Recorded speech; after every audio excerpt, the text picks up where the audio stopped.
تو پہلی جو ہے یہ حفاظت ایمان کے لیے ایک عمل نوٹ کر لیں. میں اکثر بتایا کرتا ہوں 2 رکعت نماز حفاظت ایمان کی نیت سے آپ نفل پڑھیں گے. نفل پڑھیں گے سورہ فاتحہ کے بعد 5 مرتبہ قل هو اللہ پڑھنا ہے. 5 مرتبہ قل هو اللہ پڑھنے کے بعد جو آخر میں جو ہے وہ 1 مرتبہ سورۃ فلق پڑھنی ہے، قل اعوذ برب الفلق، اور پڑھ کے اپنی رکعت پوری کر لینی ہے. دوسری رکعت میں آ گئے فاتحہ کے بعد پھر 5 دفعہ جو ہے فاتحہ کے بعد 5 دفعہ قل هو اللہ پڑھنی ہے. قل هو اللہ پڑھنے کے بعد 1 دفعہ سورۃ والناس پڑھنی ہے. اس کے بعد سورۃ والناس پڑھ کے اب آپ جو اپنی رکعت پوری کر لیں اور سلام پھیر دیں. سلام پھیرنے کے بعد سجدے میں چلے جائیں اور جا کر جو ہے 3 مرتبہ کہیں یا حی یا قیوم یا حی یا قیوم یا حی یا قیوم. کہنے کے بعد کہیں ثبتنی علی الایمان، ثبتنی علی الایمان، ثبتنی علی الایمان. 3 مرتبہ اس دعا کو دہرائیں. اور اگر آپ اس میں اپنی آل اولاد اور نسلوں کی بھی نیت کرنا چاہتی ہیں تو پھر اس کے بعد جو ہے 3 مرتبہ جمع کا صیغہ استعمال کریں، ثبتنا علی الایمان، ثبتنا علی الایمان، ثبتنا علی الایمان. یعنی اے یا حی یا قیوم ذات آپ جو ہمیں یہ ایمان کے اوپر جو ہے ثابت قدم رکھ. اس میں آل اولاد سب شامل ہو جائیں گی. اس انداز سے آپ جو ہے یہ کریں، اس سے انشاءاللہ آپ کو ظاہری باطنی فائدہ اور نفع ہوگا. تو یہ جو حفاظت ایمان کے لیے کی جو وظائف ہیں، وہ وظائف جو میں ٹی وی پہ بتاتا ہوں کسی کے پوچھنے پہ عمومی ہوتے ہیں. وہ پوچھنے والا تو ایک ذریعہ بنتا ہے لیکن وہ عمومی ہوتا ہے کہ آپ کے اگر اسی طرح کے حالات ہوں تو آپ بالکل جو ہے اس پہ عمل کر سکتے، اس پہ کوئی مذاقہ نہیں ہے، اس کی عام اجازت ہوتی ہے. باقی پوچھنے والے کا ذریعہ بنتا ہے لیکن یہ کہ خصوصیت نہیں ہوتی کہ وہی کرے کہ دوسرا کوئی نہ کر سکے. یا یہ کہ آپ نے ماں سنا کسی اور شخص کو کوئی تکلیف ہوئی، آپ نے میرا وہ وظیفہ سنا ہوا ہے، اس کی بھی میں نے اجازت دے رکھی کہ آپ آگے بتا سکتے ہیں کہ ہاں بھی مفتی صاحب ہمیں یہ وظیفہ بتایا تھا، یہ آپ یہ عمل کر لیں. تو یہ تو ایک صدقہ جاریہ ہے، اس کی میں نے عام اجازت دے رکھی ہے تاکہ میرے لیے اللہ کے ہاں جو اجر و ثواب کا ذخیرہ جمع ہو. باقی جو ہے وہ 2 وقت کی روٹی اللہ نے انتظام کر رکھا. تو ایک سوال یہاں کر لوں گا آپ سے کہ آج کل جو یہ اہم دن گزر رہے ہیں حج سے پہلے، ان دنوں میں ہمیں کیا کیا کرنا چاہیے؟ اچھا ماشاء یہ اچھا سوال کیا. ہاں واقعی یہ دن بہت اہم ہے. یکم ذی الحجہ سے لے کے جو ہے وہ پہلی جو 10 راتیں بڑی اہم ہیں. یہاں تک کہ حدیث میں آتا ہے کہ یہ جو 10 دن ہیں ذی الحجہ کے، یہ 10 دن رمضان کے آخری 10 دنوں سے افضل ہیں. آخری 10 دنوں سے افضل ہے. لہٰذا ان دنوں کے اندر کیا ہوا عمل اللہ کو اتنا محبوب ہوتا ہے کہ اتنا محبوب کسی اور دن میں کیا ہوا محبوب نہیں ہوتا.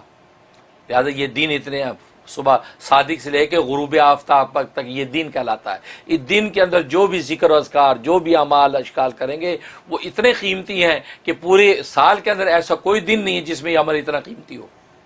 لہٰذا یہ افضل.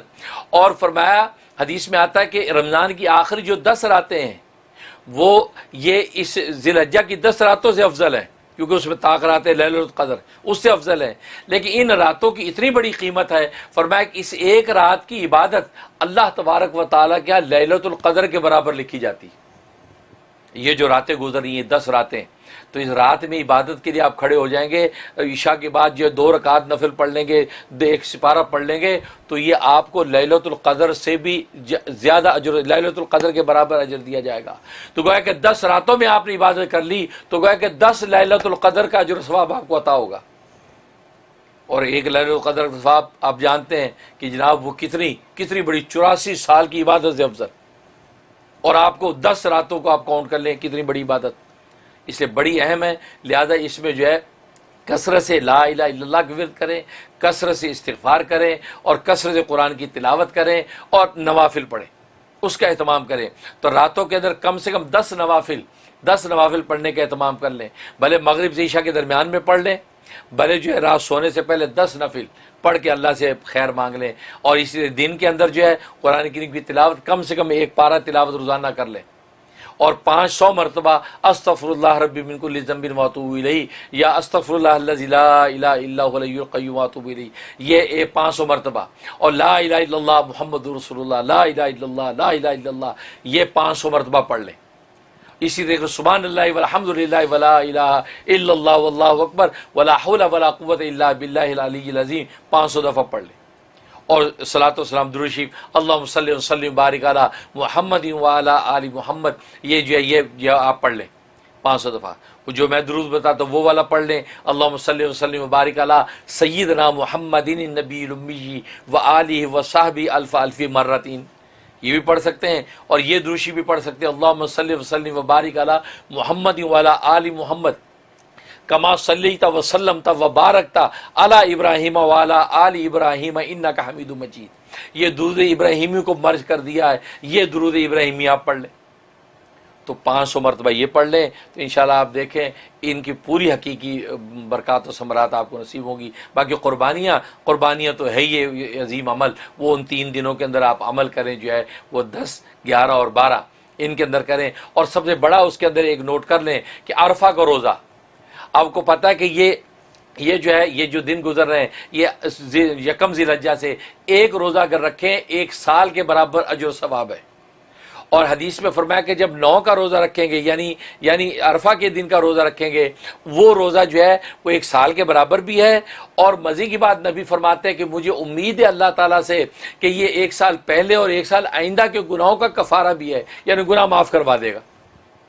تو 9 کا جو روزہ آ رہا ہے یعنی یوم عرفہ کا روزہ اس کو بولتے ہیں۔ اور عرفہ کا روزے کا مطلب یہ ہے کہ جب میدان عرفات کے اندر حاجی پہنچیں گے، وہ جو دن ہے اس دن کا روزہ، اور وہ اس 2021 کے اندر جو ہے وہ منڈے کا دن بن رہا ہے، کیونکہ ٹیوزڈے کو جو عید الاضحیٰ ہے، لہذا جو ہے وہ منڈے کا دن بن رہا ہے۔ تو منڈے کو جو ہے آپ جو ہے وہ عرفہ کا روزہ رکھیں۔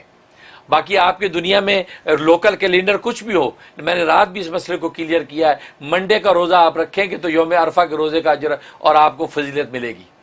لہٰذا پیر کا روزہ رکھیں، ٹھیک ہے، پیر کا روزہ رکھیں۔ اگر آپ کے ملکوں کے حساب سے، جیسے پاکستان میں اس دفعہ جو ہے وینسڈے کو عید ہے، تو وہاں ٹیوزڈے جو ہے وہ 9 ذی الحجہ بن رہی ہے، اور وہ کلیئر میں نے رات ایک شعبے میں کر دیا ہے کہ 9 ذی الحجہ مراد نہیں، یوم عرفہ منڈے کا ہے۔ لہذا پاکستان، انڈیا، بنگلہ دیش والے بھی جو ہے ان کو بھی چاہیے کہ وہ منڈے کا ہی روزہ یوم عرفہ کا رکھیں گے تو ان کو یوم عرفہ کے روزے کی فضیلت ملے گی، کیونکہ ٹیوزڈے کا رکھیں گے تو عرفات کے اندر تو حاجی ہے ہی نہیں، جبکہ حاجی کی مماثلت کی وجہ سے تو اس کی فضیلت تھی، وہ مماثلت نہیں رہی تو پھر آپ روزہ رکھ رہے ہیں۔ لیکن پھر بھی آپ رکھنا چاہتے ہیں تو میں نے یہ کہا تھا کہ آپ منڈے کا لازمی رکھیں یوم عرفہ کی فضیلت لینے کے لیے، لیکن ساتھ ٹیوزڈے کا بھی شامل کر لیں۔ آپ کے لوکل کے حساب سے 9 ذی الحجہ بن رہی ہے، آپ وہ بھی رکھ لیں، کیونکہ بہت سے اسکالر وہ بھی کہتے ہیں کہ 9 ذی الحجہ مراد ہے۔ لیکن میں نے تو یہ بات کہی کہ میری ناقص تحقیق یہی ہے کہ چونکہ یوم عرفہ کے ساتھ اس کی فضیلت ہے، تاریخ کے ساتھ اس کا تعین نہیں ہے۔ اگر تاریخ کے ساتھ تعین ہوتا تو نبی پاک صلی اللہ علیہ وسلم جو ہے حج کی فرضیت سے پہلے بھی 9 ذی الحجہ کی فضیلت والا روزہ رکھتے یا اس کی فضیلت بیان کرتے، لیکن جب حج کا تصور آیا، نزول ہوا، اس کے بعد آپ نے یوم عرفہ کی بات کی، فضیلت کی بات کی، تو معلوم ہوا کہ یوم عرفہ کے ساتھ مماثلت کی بنیاد پر اس روزے کی فضیلت ہے، لہٰذا وہ آپ رکھیں۔ اور اس کے علاوہ جو ہے باقی قربانیاں، اب آگے ایک اور تکبیرات تشریق کا مسئلہ سمجھ لیں کہ 9 ذی الحجہ جو ہوگا، 9 ذی الحجہ کی فجر سے لے کے 13 ذی الحجہ کی عصر تک، ہر فرض نماز کا سلام پھیرنے کے بعد 1 مرتبہ بلند آواز سے تکبیرات تشریق کہنا واجب، مردوں کے لیے بلند آواز سے ہے، عورتوں کے لیے آہستہ آواز سے کہنا واجب۔ اللہ اکبر لا الہ الا اللہ واللہ اکبر اللہ اکبر وللہ الحمد، 1 مرتبہ بلند آواز سے، پھر باقی جو کہنا ہوا پھر باقی 2 مرتبہ کہنا جو ہے یہ سنت ہے۔ لہذا عام نمازوں میں جب ہوں تو یہ مرد جو ہے بلند آواز سے 1 مرتبہ کہیں، 3 مرتبہ بلند آواز سے کہنا سنت،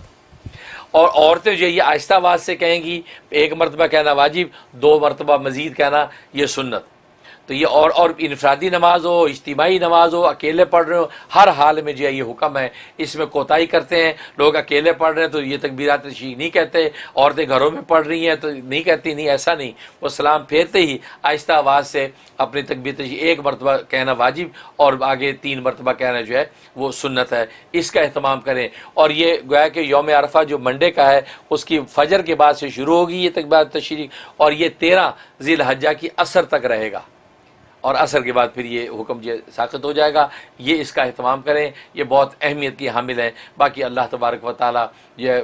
حجاج کرام جو حج کے لیے پہنچیں گے ان کے حج کو اللہ قبول فرمائے، اور اس سال کا حج جو ہے بڑا جو ہے افسوسناک، اندوناک ہے، دل دکھا ہوئے امت مسلمہ کا کہ حرمین شریف کے اندر وہ رونقیں جو ہر سال حج میں ہوتی تھیں، یہ کورونا وائرس کا مرض اور دیگر جو بھی وجوہات ہیں اس وجہ سے اس سال حج اوپن نہیں ہے جس انداز سے ہو رہا ہے۔ دکھے دلوں کے ساتھ ہی ہم ان مناظر کو دیکھیں گے، لیکن یہ کہ آپ اپنے مقام پہ بیٹھ کے خدا کو یاد کرتے رہیں، آپ کہیں بھی بیٹھ کے پکاریں گے، خدا آپ کی سنے گا اور آپ تک انشاءاللہ پہنچے گا۔ بہت خوب، بہت زبردست، بہت clarification, thank you so very much. آج ہم اللہ تبارک و تعالیٰ کے اسماء حسنہ میں سے 18ویں نمبر کے نام پر گفتگو کریں گے، جی، جو کہ بعض کتابوں میں 17 نمبر اس کا لکھا ہوا ہے، انہوں نے لفظ اللہ کو کاؤنٹ نہیں کیا تو رحمان سے نمبر 1 شروع کیا، لیکن ہم نے چونکہ اللہ کو بھی کاؤنٹ کیا تھا تو ہمارا جو ہے یہ آج کا جو ہے نام یہ 18واں نمبر بنتا ہے، 18،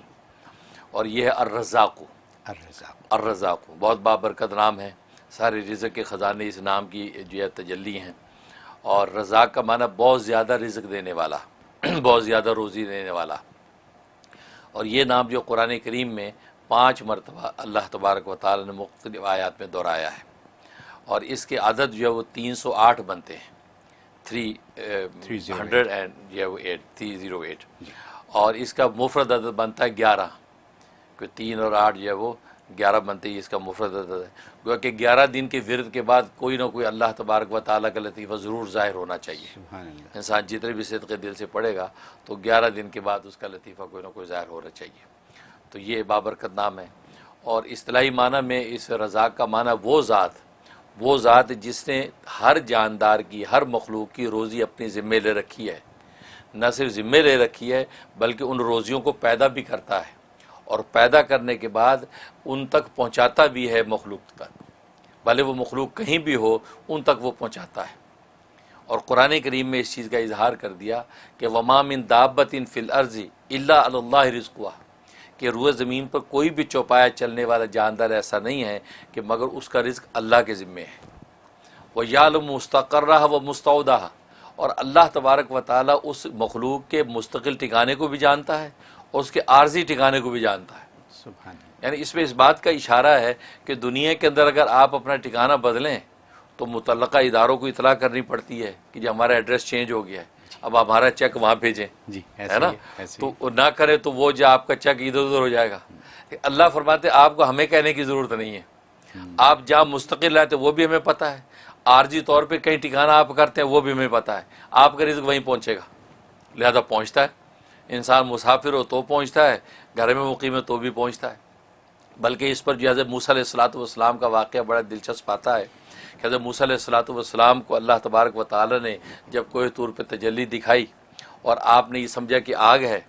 اور اپنے اہلیہ جو ہے وہ درد ذیل میں تھیں، تو آگ لینے کے لیے وہاں گئے تو پتہ چلا وہاں تو رب کریم کی تجلی تھی،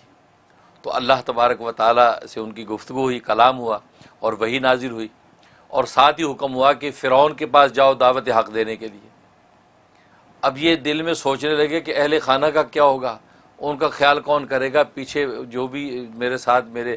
کفایت میں لوگ ہیں ان کے رزق روٹی کا کیا بنے گا۔ تو یہ خیال آیا تو اللہ تبارک و تعالی نے فرمایا کہ موسیٰ یہ سامنے جو پتھر ہے اس پتھر کے اوپر جو اپنی لاٹھی ماری، وہ پتھر ٹوٹا، ان میں سے ایک اور پتھر نکلا،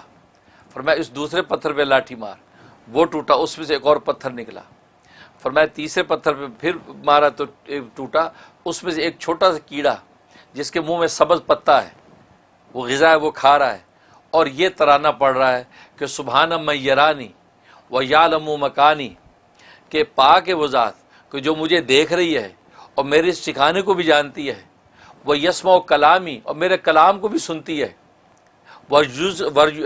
یذکرنی ولا ینسانی، اور مجھے یہاں پر بھی یاد رکھے ہوئے ہے کہ مجھے رزق پہنچا رہی ہے اور مجھے بھولی نہیں ہے۔ سبحان اللہ، تو اللہ تبارک و تعالیٰ فرمایا موسیٰ میں اس کیڑے کو یہاں خوراک پہنچا سکتا ہوں تو تیرے اہل خانہ کا میں کفیل نہیں ہو سکتا، تم پریشان نہ ہو، تو میرے کام میں لگ، میں تیرے کام میں لگوں گا۔ تو مطلب یہ اللہ تبارک و تعالیٰ کے رازقیت کا عالم ہے کہ جہاں بھی ہوتا ہے اسی جگہ رزق پہنچاتا ہے۔ اس لیے علماء نے لکھا ہے کہ رزق کی 2 قسمیں ہیں، ایک رزق خاص ہے، ایک رزق عام ہے۔ رزق خاص کا مطلب یہ ہے کہ وہ رزق کہ جس کا تعلق ایمان و یقین کے ساتھ ہے، کہ اللہ تبارک و تعالی ایمان و یقین کا جو رزق، دلوں کا جو رزق عطا کرتے ہیں اور رزق حلال کی دولت سے جو منور کرتے ہیں، یہ رزق خاص ہے۔ اور ایک رزق عام ہے کہ جو دنیا اور سامانوں کا جو رزق ہے، یہ اللہ تبارک و تعالی بلا تفریق کافر مومن سب کو عطا کرتے ہیں، لیکن رزق خاص جو ایمان و معرفت کا رزق ہے وہ صرف اللہ تبارک و تعالی مومنین کو عطا کرتے ہیں، اور اہل ایمان کو اللہ یہ توفیق دیتے ہیں کہ وہ رزق حلال کی کوشش کرتے ہیں۔ اور ابن قیم رحمہ اللہ تعالی نے بڑی خوبصورت بات کی کہ اصل میں رازقیت کے دو مفہوم ہیں۔ رازقیت کا ایک تو مفہوم یہ ہے کہ اللہ تبارک و تعالی جو ہے وہ رزق عطا کرتے ہیں جو انسان کی ایمانوں اور انسان کے سامانوں کا رزق ہے، اور وہ اپنے انبیاء اور اولیاء کے ذریعے سے اللہ تبارک و تعالی مخلوق تک پہنچاتے ہیں۔ اسے علم و عرفان کا رزق بھی ملتا ہے، یعنی قلوب کا رزق، اور اسے انسان کے ابدان جو بدن جسم ان کا رزق حلال وہ بھی ان کے ذریعے سے مہیا ہوتا ہے، ایک یہ مطلب۔ اور دوسری قسم رزق سے مراد یہ کہ وہ رزق جو رزق حلال ہے، جو بدنوں کا علم ہے، اللہ تبارک و تعالی نے بدن کی نوعیت طبی طور پہ ایسی بنائی ہے، ایسی اندر وینز اور رگیں اور ایسے سلسلے رکھے ہیں کہ وہ رزق ان کے ذریعے سے اسے اپنے متعلقہ مقام تک پہنچاتے ہیں۔ کیونکہ اگر رزق موجود ہو اور اندر کھانے کا نظام ڈسٹرب ہو جائے تو کیسے پہنچے گا؟ تو فرمایا کہ انسان جب کھاتا ہے تو وہ نالیاں اللہ نے ایسی بنا رکھی ہیں کہ ہر چیز اپنے اپنے مقام پہ جا رہی ہے، پانی اپنے مقام پہ جا رہا ہے، غذا اپنے مقام پہ جا رہی ہے، ہر چیز اپنے اپنے مقام پہ ٹھہر رہی ہے۔ اور پھر کھانے کے بعد انسان اگر الٹا ہو جائے تو وہ کھانا باہر پلٹتا نہیں ہے، یعنی ایسا نظام رکھا کھانا گیا اب وہ پلٹ کے باہر نہیں آتا۔ فرمایا یہ جو دوسرا رزق کا مفہوم ہے کہ اللہ نہ صرف کھلا دیتا ہے بلکہ کھلانے کے بعد وہ اس کو اپنے اپنے مقام پر پہنچا دیتا ہے اور اس کے اچھے اور نیک اثرات ظاہر کرتا ہے۔ یہ اللہ تبارک و تعالیٰ کی رازقیت ہے جو کسی دوسری ذات کو حاصل نہیں ہے۔ اس لیے اللہ تبارک و تعالیٰ رزاق ہے، یعنی بہت زیادہ روزی دینے والا، مطلب نہ صرف روزی دینا بلکہ روزیوں کو پیدا بھی کرتا ہے اور اپنے اپنے مقام پر ہر ایک کو اس کی روزی پہنچا بھی دیتا ہے۔ یہ رازق ہے۔ اور جہاں تک اس کے فضائل و فوائد کا تعلق ہے تو ایک اس کا فائدہ یہ ہے کہ اگر کوئی شخص چاہتا ہے کہ مشکلات اور باریک بین چیزیں، خاص طور طالب علم، پروفیسر اور اسی طریقے سے لیکچرر، پڑھنے پڑھانے والا آدمی چاہتا ہے کہ باریک بینی مجھے حاصل ہو جائے، تو صبح اٹھتے ہی نہار منہ، ابھی اسے کلی نہیں کی، منہ نہیں دھویا، اٹھتے ہی 20 دفعہ یا رزاقو کا ورد کر لیا کرے۔ 20 دفعہ بستر بیٹھے بیٹھے یا رزاقو یا رزاقو یا رزاقو، بس اس کے بعد اپنے کام میں لگے۔ اور میں اللہ تبارک و تعالیٰ اس کو ذہن کو ایسا کشادہ اور تیز کر دیں گے کہ باریک سی باریک بات بھی سنتے جھٹ اس کے نتیجے کو پہنچ جائے گا، ایسا ذہن کھول دیتے ہیں۔ یہ اس میں فائدہ۔ اور دوسرا فائدہ یہ ہے کہ اگر کوئی چاہتا ہے کہ گھر کے اندر رزق کی فراوانی ہو جائے اور گھر سے بیماریاں اور آفتیں نکل جائیں اور گھر جناب جنت نظیر بن جائے، تو فرمایا کہ وہ شخص روزانہ صبح کی نماز پڑھنے کے بعد، فجر کی نماز کے بعد، اپنے گھر کے چاروں کونوں میں 10 مرتبہ یا رضا کو پھونک دیا کرے، اور اس کونے سے شروع کرے جو کونا جو قبلے کی طرف سیدھی طرف ہے۔ اگر قبلہ ادھر ہے تو سیدھی طرف کا کونا وہ ہے، تو سب سے پہلے اس کونے پہ کھڑا ہو کے یا رضا کو 10 دفعہ پڑھ کے 3 دفعہ پھونک دیا، پھر الٹی طرف آ جائے، پھر 10 دفعہ پڑھ کے، اس کے بعد یہ پیچھے کی طرف آ جائے 10 دفعہ، پھر اس طرف، تو گویا کہ چاروں کونوں پہ 10 دفعہ پھونک دیا کرے تو گھر میں رزق کی فراوانی ہو جائے گی، غیب سے رزق آئے گا اور کوئی بیماری گھر میں نہیں ٹھہرے گی۔ ایسا زبردست فائدہ ہے۔ اور تیسرا فائدہ اس کا یہ کہ اگر کوئی چاہتا ہے میں دولت مند ہو جاؤں، مال و دولت ہاتم تائی بنوں، بانٹوں بھی اور اللہ عطا بھی کرے، تو فرمایا کہ وہ شخص جو ہے فجر کی سنت اور فرض کے درمیان 550 مرتبہ 550 ٹائم جو ہے یا رضا کو ورد کریں، اول آخر 11 مرتبہ درود ابراہیمی پڑھ لے، اور یہ کرنے کے بعد اب یہ فرض نماز اپنی فجر کی ادا کرے۔ فرمایا کہ جناب ایسا اللہ غیب سے اس کے انتظامات کریں گے، قرضے اتریں گے اور وہ دولت مند ہو جائے گا، مالدار ہو جائے گا۔ یہ اس میں زبردست فائدہ۔ اور ایک اس کا فائدہ یہ ہے کہ اگر کوئی چاہتا ہے کہ میں جس سے ملاقات کرنے جا رہا ہوں وہ میری جو حاجت و ضرورت ہے وہ اس سے پوری ہو جائے، اس کے دل میں اللہ ڈال دے کہ وہ میرا یہ کام کر دے، فرمایا کہ جب اس کے پاس پہنچے تو 17 مرتبہ 17 ٹائم یا رضا کو پڑھ کے اور اس کے اپنی درخواست پیش کر دے تو اللہ تبارک و تعالی اس کے ذریعے سے اس کی ضرورت پوری کر دیں گے اور کسی قسم کی کوئی رکاوٹ نہیں آئے گی۔ اور ایک فائدہ یہ ہے کہ اگر جو ہے یہ چاہتا ہے کہ اللہ تبارک و تعالیٰ کیا کوئی خاص مقام اور قرب مجھے حاصل ہو جائے، ظاہر ہر بندے کی خواہش ہوتی ہے، تو فرمایا تنہائی میں بیٹھ کے، وہاں نہ کوئی بچہ ہو نہ کوئی بڑا ہو، اکیلے تنہائی میں بیٹھ کے 1000 مرتبہ پوری یکسوئی کے ساتھ یا رضاقو کا ورد کرے اور اللہ سے ایک مقام خاص مانگ لے۔ فرمایا کہ ابھی ایک چلہ پورا نہیں ہوگا تو اللہ تبارک و تعالیٰ اپنا خاص قرب اس کو عطا کر دیں گے اور وہ محسوس کرے گا۔ یہ زبردست فائدہ۔ اور ایک فائدہ یہ ہے کہ اگر کوئی قیدی ہے، قید میں ہے بے گناہ، تو قیدی کو چھڑانا چاہتا ہے یا کوئی مریض ہے بیچارہ وہ مرض سے چھٹکارا چاہتا ہے، تو فرمایا کہ 125 مرتبہ پڑھ کے آپ اس قیدی کے لیے دعا کریں، اول آخر 11 مرتبہ درود شریف، یا جو مریض ہے اور اس مریض کے لیے 125 مرتبہ پڑھ کے آپ جو اس کی صحت کی دعا کریں، اللہ تبارک و تعالیٰ یہ 3 ہفتے کے اندر ہی انشاءاللہ اس قیدی کو رہا کر دیں گے اور اس مریض کو شفا دے دیں گے۔ یہ زبردست کے فوائد ہیں حضرت ماشاء اللہ۔ اور جہاں تک خواب میں تعبیر کا تعلق ہے، اور میں خواب میں اگر یہ دیکھا، اس کا مطلب ہے اللہ تبارک و تعالی اس کو اپنا قرب خاص عطا کریں گے اور دین دنیا کے جو ہے رزق اور دولتیں اس کے لیے آسان کر دیں گے۔ لہٰذا یہ صدقات کا اہتمام کرے، مالی صدقہ غریبوں میں بانٹنا شروع کر دے، اللہ مقام خاص بھی دیں گے اور رزق کی فراوانی کر دیں گے۔ یہ تعبیر ہے۔ سبحان اللہ۔ حضرت یہ جو رزق کی جو آپ نے آج تعریف بیان کر دی ہے، رزق خاص، رزق عام، اور اس کے علاوہ جو آپ نے اتنی ایکسپلینیشن دے دی ہے، یہ پہلے نہیں سنی کسی، میں نے نہیں سنی، اور مجھے یقین ہے کہ ہمارے دیکھنے والوں میں سے بہتوں نے اس کو نہیں سنا، نہ اس کو سمجھا۔ آج جو یا رزاقوں کے اوپر جو بات ہو گئی ہے، اگر ہم اس کو اپنا لیں واقعی تو ہمارا تو بیڑا پار ہے، سب مسئلے حل۔ یہ اگر میں انگریزی میں کہہ دوں کہ آج آپ نے $1 ملین سولوشن دے دیا۔ صحیح بات ہے۔ کیونکہ اگر فجر کے وضو سے پہلے 20 دفعہ پڑھ لیں، کتنے